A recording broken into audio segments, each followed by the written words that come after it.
The effects of rape. One of the worst things that can happen to a person is being raped. One of the most important things to know about rape is that it can happen to anybody, male, female, adults, and children. This is also a very sensitive subject to talk about, so I would try to be as sensitive as possible when I talk about this subject. When a person is being raped, they have to deal with many different issues. In this speech, I will talk about some of those issues. The three main things I'm going to focus on are how rape victims deal with the feeling of being raped.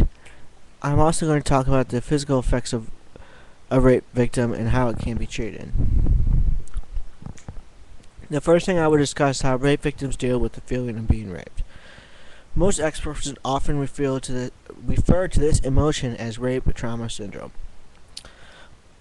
According to the website for Kids Health, they say someone who has been raped might feel angry, disgraded, frightened, confused, and numb.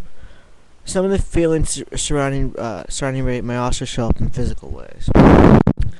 These feelings may show up in sleeping and eating disorders. There are several ways a person can deal with these side effects. They can go see a therapist, or they can just talk to someone they feel comfortable with. I will discuss these options more in detail later in the speech. According to the University of Michigan's Health Systems website, there are several physical effects of rape. The first are direct injuries to a person. For example, if the person is being choked, then they'll probably have bruises around the neck. They could also have scratches, cuts, and if the rape is severe enough, even broken bones.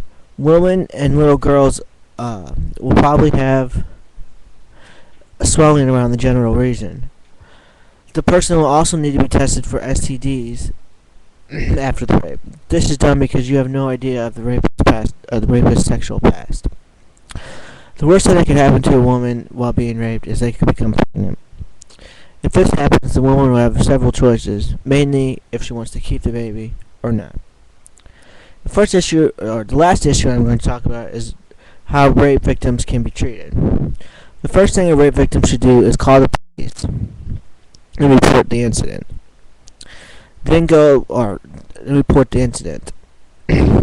After that, they should try to remember everything they can about the attack and the attacker. Then they should go to the hospital to get a physical exam and a pelvic exam. After the examination, the doctor will probably suggest some of the following. First, seek professional crisis counseling. Then they should take medicines to prevent pregnancy. They should be tested for STDs and start taking antibiotics for STDs. And they should also be tested for AIDS at least twice during the first year. To conclude, I would like to say rape is a felony crime in which a person is forced to have sexual intercourse without giving consent. A lot of rapes go unreported these days and are not turned into the police. Sorry. If a person doesn't call the police, they just let the rapist run free to do it again. I hope you have learned something about rape and how it is treated during this speech. If you know someone who has been raped, let them know how it can be treated. Thank you. Bye.